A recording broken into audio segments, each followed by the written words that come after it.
코인왕 존 버킴. 아니 코인왕 이 얘기는 좀 누구요? 그 사람이 이제 밀항을 하다가 붙잡혔거든요. 이름이 존 버킴이에요? 존 버킴 닉네임, 박씨인데 닉네임. 박땡땡인데 닉네임. 네. 본인이 쓰는 닉네임 뭐 인스타 이런 데 이름을 이제 존 버킴을 어떻게 지어? 네. 그 외제차 뭐 열세대 뭐 이런 걸로 이제 막 네, 몇천억대 나왔었잖아요. 부자입니다. 네. 근데 이 사람이 이제 전라남도 무슨 약간 작은 항에서 이제 가다가 사실은 기상이 좋았으면 튈 뻔했죠. 와. 기상이 악화되면서 이제 다시 돌아와서 붙잡혔는데 네. 그랬는데 7개월이에요. 그 밀항 한 걸로만 받는 게. 생각보다는 약하다는 느낌 안 들어요? 7개월이요? 예, 7개월이요. 그걸로만. 너무한 거 아니에요? 다른 건으로 이제 더 세게 있지만 그거는 7개월 받았습니다. 그걸로. 아니, 그래서 그 타임라인을 보면은 네. 밀항하려고 하다가 이제 잡히고 그 이후에 이제 같이 붙어 있는 것이 김상민 검사 이름이 나옵니다. 그렇죠. 네. 네, 그래서 윤 정권에서 창원에 출마하려고 했다가 좌절된 사람 네. 김상민 검사 이름이 나오는데 둘의 유착 관계를 지켜봐야 된다라고 이제 JTBC 리포팅으로 전 기억하는데 그럼 결국 만약에 유착 관계 지켜봐야 한다는 것은 제가 JTBC가 아무것도 없이 지켜봐야 한다 얘기하지 않겠죠. 그러겠죠. 뭔가를 도움을 줬거나 이 돈 많은 애한테 김상민이 뭘 받았거나 뭐 그런 걸 하고 있으니까 그런 식으로 리포팅을 일단 하셨겠죠. 받은 거 드러난 거는 자동차, 예. 이용료, 네. 그러니까 아마 뭐 리스료라든지 리스렌탈하는 비용을 그 사람이 대납을 한 모양이에요. 그러니까 뭔가 음덕을 입었겠죠. 그리고 이제 김상민 검사가 옷을 벗는 거를 보면 네. 이 사람이 밀항을 하다 실패하고 네. 그 다음 주에 김상민 검사가 옷을 벗죠. 예. 이 시점이 묘하죠. 김상민 검사는 김건희 여사의 법률 네. 어떤 법률 해결사 역할을 해왔기 때문에 사실 국정원 법률 비서관으로 들어간 거 아니겠습니까? 그렇기 때문에 계속 법률적인 문제에 대해서는 누구보다도 김상민 검사와 의논을 했을 것이고 그렇다 보면은 사실은 이게 지금 김건희 특검 문제잖아요. 네. 이 특검 문제에 모든 것에 연결이 되어 있을 수밖에 없다. 저는 좀 그렇게 보여요. 그래서 김상민 검사는 이제 반드시 나와야 될 또 한 굿즈인데 그렇죠. 아직 그 부분에 대해서 보도가 안 된 것 뿐이지요. 네. 그래서 김건희 관련돼서는 너무 많이 나올 것 같아서 네. 우리가 상상하지도 못하는 것들이 나올 것 같고 그리고 검사들 참 차받는 거 좋아하네요. 이 박영수 특검 부인도 포르쉐 받았었잖아요. 그런 것도 있었고 이 사람도 이제 차 받았었고 네. 모르는 검사들 중에 차 받은 사람 많을 겁니다. 하긴 뭐 누구는 집도 옛날에 받는데 왜 무슨 검사 한 명 네. 저거 그랜저? 그랜저인가 뭐 받았었고 네. 된 사람도 있었지. 자기네들이 맞습니다. 포르쉐 받으면서 조민 씨가 포르쉐 타고 다닌다고 괜히 가짜뉴스 퍼뜨리고. 그러니까. 뭐 눈에 뭐만 보인다고. 자기들이 받다 보니까 얘도 받았을 거라고 생각하는 건가? 그러니까요. 아니면 또 얘도 이런 거 탈 거라고 생각을 했었던 건가? 알로에님이 신투 오투 네 분 덕분에 화요일이 신납니다 하면서 슈퍼챗 주셨습니다. 아유, 감사합니다. 네, 감사합니다. 신투 오투. 네. 그러네요. 오투 신투겠죠. 네. 오두명. 감사합니다. 자 그리고 김건희 이제 특검 저희 썸네일이긴 한데 15가지 혐의인가요? 16가지였어요. 여기 보면은 와. 도이치, 그러니까 이제 보면 1호가 이제 도이치모터 주가 조작 사건. 이거는 사실 뭐 대선 전부터 나왔던 거죠. 삼부토건 주가 조작, 코바나 컨텐츠 뇌물성 협찬 사건. 이 뇌물은 훨씬 더 커질 거죠. 통일교 같은 것도 들어와 있으니까 이제 명품 가방 수수 사건 이건 확실한 거죠.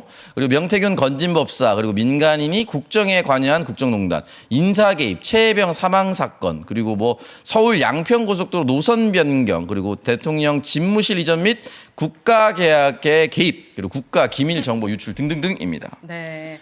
아니, 저 정도면 무기징역 또는 사형으로 가는 게 맞지 않나요? 거의 뭐 남편과 크게 차이가 없을 형량이 나와야 정상이죠, 사실은. 그쵸, 당연히. 네, 그리고 지금 오픈된 것만 해도. 사실은 윤석열 뒤에 이제 김건희가 우리가 있었다라는 그렇죠. 거를 대부분 알고 있기 때문에. 아까 말씀드렸잖아요. 마지막에 부르잖아요. 아 역시. 근데 또 명태균 씨가 뭐 특검 조사에 뭐 언제 나오라고 하니까 그날 나갈 수 없다라고 하는데, 그러니까 명태균 씨라는 자를 통해서 공천 개입 육성 다 나오지 않았습니까? 김건희 씨 그리고 윤석열 다 육성이 나왔어요. 네. 이것만으로도 대통령이 날아가고도 남을 사건이에요. 그런데 이 사건에 직접적으로 개입된 명태균 씨도 지금 뭐 특검 조사 왜 2번이나 하냐 언급하냐 뭐 이런 식으로 뭐 하여튼 자기는 그날 못 나간다 이런 식으로 하고 있는데 좀 어이가 없죠. 본인이 지은 죄에 대해서 오로지 다른 사람들 핑계만 대면서 자기는 마치 빠져나가려고 하는데 저는 이 명태균 씨도 빠져나갈 수 없다라고 그럼요. 봐요. 절대 빠져나갈 수가 없습니다. 그래서 김건희 특검이 정말 조금 더 분발해 주셔야 되는 게 지금도 열심히 하시고 뭐 네. 보니까 주말도 없이 막 열심히 하시던데 그 코바나 그리고 IMS 모빌리티 김예성 도망가죠.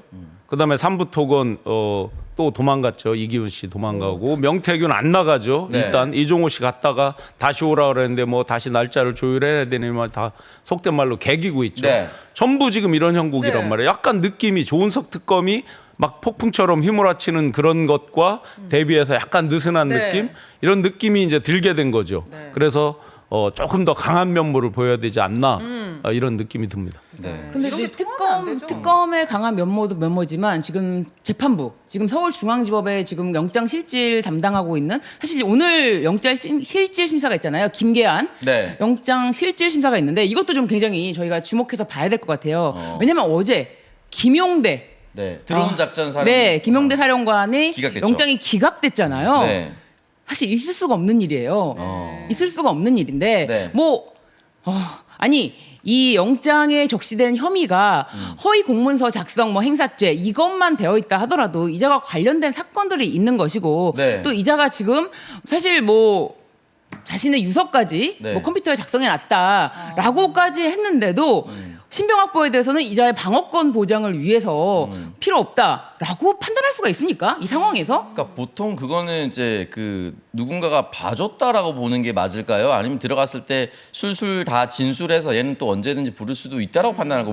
왜 그런 판단할까요? 사실 이 사건은 이제 남세진 네. 부장판사가 한 걸로 알고 있는데 저는 그렇게 알고 있는데 남세진 부장판사는 사실 윤석열 구속영장을 발부했어요. 예. 그런데 굉장히 이 나머지 사건들에 대해서는 아직까지 그 서울중앙지법 분위기가 그런 것 같아요. 이 뭐 우리가 다 들어왔지만 우리가 뭐 특검에 네. 도장 찍어주는 사람은 아니지 않냐. 우리가 자세히 살펴보겠다라는 기조인지 아니면은 그런 쓸데없는 알력이 아니길 바랍니다, 제발. 그러다 다 같이 그러니까요. 청산됩니다. 사실 구속영장 담당 판사 4명 중에 3명은 수원지법에서 왔다고 하고 있기 때문에 그 남세진 부장판사는 아님에도 불구하고 사실 이런 면에서 너무 형식적으로 판단하고 이거 이 사건만으로 구속하는 건 아니지 않나요? 이런 식으로 다른 사건에서도 이렇게 안 할 텐데 이렇게 너무 하는 거는 지금 맞지 않다라고 보여지고요. 사실 특검에서는 일반 이적죄 관련해서도 충분히 어느 정도 드론 작전 사령관 김용대에 대해서만큼은 수사가 됐겠지만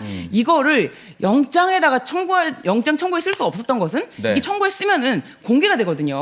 어느 정도 노출이 되기 때문에 그렇다면은 이제 윤석열이 그걸 다 어디까지 불었는지 어디까지 수사가 됐는지 이걸 세세하게 알 수 있잖아요. 네. 지금 보도되는 건 말고도 특검에서는 다 밝히지 않은 것들이 있을 텐데 그래서 그런 거를 다 노출시키지 않으려고 그 부분은 혐의 사실로 기재하지 않았는데 그럼에도 불구하고 그런 걸 고려 안 할 수가 없잖아요. 네. 그런데 형식적으로 더 이상 뭐 자살이라든지 신변에 대해서는 뭐 더 이상 위험은 없고 그리고 가족들의 문제 있기 때문에 위험은 없고 그리고 허위 공문서 작성죄로 이걸로 구속하나 이렇게 생각했다는 거는 굉장히 문제다. 이재명 정부에서 사법부 개혁에 대한 의지가 어느 정도 있습니까? 이재명 대통령이요? 네, 네. 본인이 피해자인데 가만히 놔두겠어요? 그 시점을 보고 있는 겁니까? 시점을 보고 있다기보다는 지금도 진행 중이라고 말하는 게 정확하겠죠. 근데 대통령이 국무회의 주재할 때마다 사법부 개혁 잘하고 있어요. 판사 이 새끼 날리세요. 이렇게 말을 못 하잖아요. 네. 그렇게 말을 못 해. 네. 검찰 개혁도 뭔가를 지금도 진행 중이죠. 하지만 그런 국무회의 요즘 생중계하잖아요. 또 거기서 딱딱 찍어서 내가 당해봐서 하는데 다 조져 이렇게 할 수는 없잖아. 네. 심적으로는 동의를 하나 어쨌든 절차적 정당성 아까 전에 얘기했었던 거 그런 거 중요하기 때문에 네. 진행되고 있을 거다. 그리고 정성호 법무부 장관 네. 이제 취임했잖아요. 그렇죠. 진행될 겁니다. 그런데 이번 건은 정말 납득을 할 수가 없어요. 이게 예를 들어서 한 건이나 두 건이 우연히 뭐 이렇게 이상한 판결이 났다 뭐 그 정도 양해할 수 있다 어떤 범위가 있잖아요. 그런데 이 내란 사건 이후에 계속해서 반복되는 이해할 수 없는 이제 판결들이 나오는 데다가 특검이라는 게 왜 출발한 겁니까? 검찰에서 제대로 수사를 안 하고 맞습니다. 타이밍도 놓치고 지연된 정의, 실체적 어떤 진실 같은 게 가려지고 덮어지고 증거인멸이 계속 일어났고 다 늦어진 거 아닙니까? 지금도 그래서 늦었죠. 지금도 한참 늦었죠. 그러면 그동안에 이들이 가릴 건 다 가렸단 말이에요, 사실상. 자기들 머릿속에서 할 수 있는 일은 거의 다 조치를 했겠죠. 뭐 불이 났다, 뭐 별의별 일이 다 있었잖아요. 그런데 이 사람이 뭐 유서 그리고 그 사람의 방어권도 필요는 하겠죠. 그럼 제대로 방어하는데 깜빵에 가둬놓으면 방어를 못합니까? 변호사 안 만납니까? 이들이 이제까지 해온 일이 있고 그다음에 부하들은 일관되게 진술이 통일돼 있어요. 이 사람만 부인을 하고 있어요. 이 사람 생중계 됐지만 들어갈 때 한 발언과 나갈 때 한 발언이 다르잖아요. 내가 그런 말 했습니까? 라고 얘기를 하잖아요. 실제로. 김용현 씨한테 저기를 받아서 했다라고 한 말을 자기 한 말도 까먹고 조사받고 나와서 기자가 그대로 질문하니까 내가 그렇게 말했어요? 라고 말을 하잖아요. 앞뒤도 다르고 그러면 체포 구속영장 떨어질 때 가장 중요한 내용이 뭐예요? 증거인멸, 도주 우려 두 가지잖아요. 네. 그죠? 그 증거인멸 우려가 증거인멸이라는 게 계속 말 바꾸고 하면서 감추는 거 아니에요? 있으니까. 그러면 왜 유독 이 내란 관련해서 여러 판결들이 이상하게 나오는가? 특검이라는 거의 본질을 지금 망각하는 거 아닌가 하는 생각까지 들죠. 좀 강하게 진행됐으면 좋겠고 이제 김계환 해병대 사령관 남았는데 어제 또 그것도 흘러나왔어요. JTBC에 그 김계환이 외압을 받았던 것으로 추정된 녹취가 나왔다. 오. 이게 어떤 의미인지 모르겠지만 불려가는 사람들은 그래 나는 어쨌든 시키는 대로 했으니까라고 해서 술술 부는 과정도 저는 동시에 일어나고 있다고 생각합니다. 맞습니다. YYYKKK님이 또 이렇게 슈퍼챗 주셨습니다. 우리를 다 사랑한대요. 감사합니다. 근데 사법부는 법률적으로 개혁을 시작한다기보다 사실상 국민들의 관심, 국민들의 감시 이거를 제일 걱정해요. 사실상 조희대가 9일 만에 파기환송 재판을 하고 나서 뭐 고등법원에 막 집달관이 막 바로 지금 이거 송달하러 간다 네. 막 난리치지 않았습니까? 그런데 그때 법적으로 실제로 뭘 하지는 않았어요. 다만 전 국민이 분노했죠. 전 국민이 대법원이 미친 거 아니야? 라고 생각을 했고 아니 지금 고등법원까지 저렇게 설치고 난리 치는데 진짜 전 국민의 들끓는 분노를 보고 네. 자신들이 갑자기 그거를 안 했지 어떤 조치를 직접적으로 취해서 그래서 그걸 그만둔 건 아니었거든요. 네. 그래서 법원은 제일 중요한 거는 우리가 그 사건을 굉장히 하나하나 다 지켜보고 있다. 아니 김용대 사령관에 대해서도 아니 너무나 당연히 구속영장이 나올 줄 알았어요. 비록 구속영장에는 허위공문서 작성죄 요것만 나왔어도 그런 기저에 있는 사건을 다 판단할 줄 알았는데 내가 받은 사건은 허위공문서 작성죄고 이거는 이미 행위가 끝났고 이것에 대해서는 실행위가 끝났기 때문에 더 이상의 증거인멸도 없다. 이 행위에 대해서는 그렇게 된다면은 어떻게 지금 특검이 수사 동력을 받아서 수사를 할 수 있겠습니까? 지금 네. 이거를 다 하나하나 밝혀가는 과정 아닙니까? 네. 이런 것까지 법원에서는 반드시 봐야 된다. 그래서 오늘 김계한 사령관에 대해서 최혜병 특검이 네. 지금 구속영장을 청구했고 오늘 심사가 있는데 이거만큼은 진짜 지켜봐야 됩니다.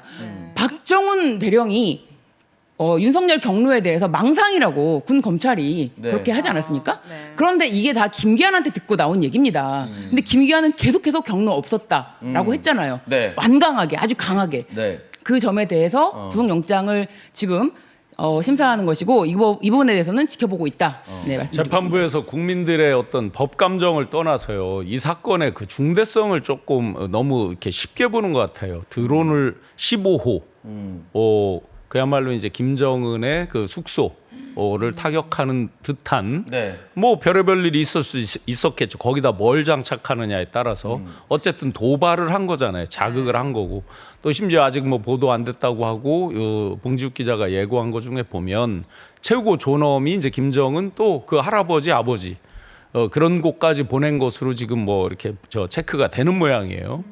그러면 그때 이제 그들이 전략적 인내 우리가 많이 쓰는 표현인데 그 전략적 인내를 이제 김정은이가 했다는 거 아니에요? 제발 쏘십시오 한 거잖아요. 만약에 도발이 일어났으면 우리 언론에 많이 나오잖아요. 뭐 5분 만에 몇만 명, 뭐 10분 만에 몇백 명 뭐 해서 쭉 나오잖아요. 엄청난 인명살상을 유도를 한 거잖아요. 까놓고. 그런데 그거에 대해서 이렇게 가볍게 생각하고 뭐 허위 공문서 작성죄 정도라서 그걸 봐준다고요? 군에서 이런 아주 천인공노할 것을 허위로 작성해서 감추려고 했다? 어마어마한 범죄잖아요. 네. 무게감으로 수많은 대한민국 국민이 죽을 뻔했죠. 전쟁이 일어나서. 그거에 대해서 대응해서 쐈으면. 서해 연평도 뭐 백령도 맨날 우리 여러 가지 일이 있었잖아요. 그죠? 정말 끔찍한 거를 너무 가볍게 보는 거 아닌가 하는 생각이 들어요. 저는 또 이 기사가 조금 흥미로웠는데요. 김영호 통일부 장관이 계엄 당일에 김용현, 이상민, 박성재 등이 조태열. 조태열 등이 대통령실에 모여 있었다 이미. 들어가니까 저 어제 남천동에서 조태열 하면서 국정원장이라고 잘못 얘기해가지고 댓글에 아. 조태열 외교부 장관 네. 저렇게 모여 있었다라고 네. 얘기를 합니다. 결국은 내란 당시에 너가 앞으로 해야 할 일에 대해서 의논하고 있었지 않을까라는 네. 추정을 해볼 수가 있겠죠. 그러니까요. 딱 담당자가 나오잖아요. 다 거짓말이 이제 들통난 거잖아요. 아니, 그럼요. 저기 멀리 있는 거에서 해서 이게 다 거짓말 이미 모여가지고 자기네들이 그럼요. 다 알고 있었고. 네. 네. 그리고 국무회의를 준비하는 데다 한덕숙 씨 얘기도 있던데 우리 덕수 씨 얘기도. 그럼요. 그래서 진짜 이 사람들이 완벽하게 위증을 했고 이 사람들이 제가 하나하나씩 드러나고 있는 게 참 흥미롭습니다. 자기들은 다 짜놓고 네. 하다 보니까 2분 정도 실체했다는 거잖아요. 이미 다 짜서 알고 있어요. 할 말이 없어요. 2분이면 다 돼. 알았어. 다 되는 거예요. 그러니까 2분이죠. 사전에 다 자기들끼리 공유하고 다 아는 거죠, 뭐. 그러면 그 이상민 집에 있었다고 추정이 되는 그런. 이상민 집? 네. 그러면 그 돈도 이 개헌과 관련되어 있는 그런 건가요? 그거는 어떤 건 찾아봐야죠. 조금 더 찾아봐야죠. 32억 말하는 거죠. 네. 이상민 집을 갔을 때 있었던 32억은 과연 어떤 돈이었을지. 뭐 한 사람이 뭐 한다고 그걸 보도한 언론사 뭐 기자를 고소했다는 거 아니에요? 맞아요. 아니 어디서 받았는지를 알려주면 되죠. 우리가 집에 그러니까요. 320만 원이면 뭐 그럴 수 있지. 근데 32억은 하우스야? 제 하우스도 그렇게 많아? 하우스 정도는 몰라도 이제 박철웅이 하는 하우스는 몰라도 무슨 30억이 현금을 어떻게 했습니까? 그럼 사실적시한 뭘로 고소한 거예요? 뭐 명예훼손이겠죠. 명예훼손. 그냥 명예훼손이요? 명예훼손. 네. 저 우리나라 그 명예훼손 이런 거 좀 사라져야 이 정도 이상해. 명예훼손 사라져야 되는 거 집에 아니에요? 32억이 있는 게 어떤 명예를 질취시키는 아니 그러니까 거죠? 그게 그냥 나온 것도 아니고 현장을 네, 갔던 갔는데. 이제 조사관들이 이제 분명히 저는 사진이 있을 거라고 봅니다. 네. 없다고 생각지 않습니다. 그런데 이제 자기는 인멸할 건 다 인멸했잖아요. 우선 당장 가장 중요한 돈은 어딘가로 다른 데로 치웠을 것이고 네. 그와 관련된 이제 주고받은 문자나 뭐 있으면 다 이제 이미 충분한 시간에 증거인멸 시간을 가졌기 때문에 인멸했다고 보는데 그거 자체를 보도한 기자를 고소를 했다. 그들이 너무나 법꾸라지적인 모습을 판사 출신이잖아요. 네. 그것도 잘 알잖아요 법에 대해서. 일단 고소하는 거죠, 뭐. 근데 명예훼손 관련해서는 모르겠어요. 이게 참 이게 그렇다면 정광훈이나 이렇게 뭐 막말을 하는 예를 들면 강용석 네. 이런 자들의 그런 말 같지도 않은 정말 들어줄 수 없는 네. 그런 말들도 처벌할 네. 수가 없는 것인가 그런 부분까지 생각해 보면 네. 명예훼손을 한편으로 말하기가 어렵다. 모욕죄 이런 걸로 그 사람들은 해당되지 않아요? 다 전 국민에게 모욕감을 주잖아요. 그렇죠. 심지어 강용석 강용석 나왔으니까 어쨌든 그냥 짧게 치고 가면 강용석, 김세희 그 1년 1년 6개월씩 각각 구형을 받았습니다. 요거. 너무 짧아. 아니, 짧긴 하지. 10년은 보내야 되는 거 아니에요? 그래도 방송이 안 될 사람들인데. 네. 맞아요. 근데 저게 이제 그 누적된 사람들은 실제로 저 구형대로 갈 가능성도 높다면서요. 전과가 있기 때문에 네. 동종 전과가 있느냐 이게 네. 굉장히 중요한 더 거예요. 높아질 수는 없는 거예요? 사실상 더 높아지는 경우도 있었습니다. 그래요? 예, 오. 법원에서 야 검찰이 이렇게 악하게 구형하면 안 되지 이런 자들에 대해서라고 하면서 더 높게 실제로 선고한 경우가 있었어요. 그런데 사실 지금 검찰이 뭐 이 정도 실형을 구형했다라는 것은 뭐 액션으로 보이고요. 이렇게 되면은 뭐 집행유예로 나오겠지라고 하지만 저는 이 자들은 너무나 지금 이런 관련해서 사회 악이지 않습니까? 맞죠. 그래서 반드시 실형을 좀 살아야 된다. 예. 네, 지금 강용석 씨는 이제 변호사 자격증 뭐 정진가 뭐 4년인가 먹었다고 나오던데 네, 맞아요. 어쨌든 기업에서 예를 들어서 이 경영진이 뭘 하면 업무 상자가 들어가 중과되고 이런 게 꽤 있잖아요. 네. 당신은 그 업무에 대해서 고도의 전문성이 있다고 생각하기 때문에 더 중과한다 이런 네, 게 있잖아요. 네. 변호사나 이런 사람들은 오히려 더 중과되는 건 없어요? 네, 그런 게 없어요. 그러니까 근데 강용석은 진짜 자신의 직무를 이용해서 했던 게 있잖아요. 뭐 이렇게 뭐 사문서 위조 사문서 관련해서 위조 있었죠.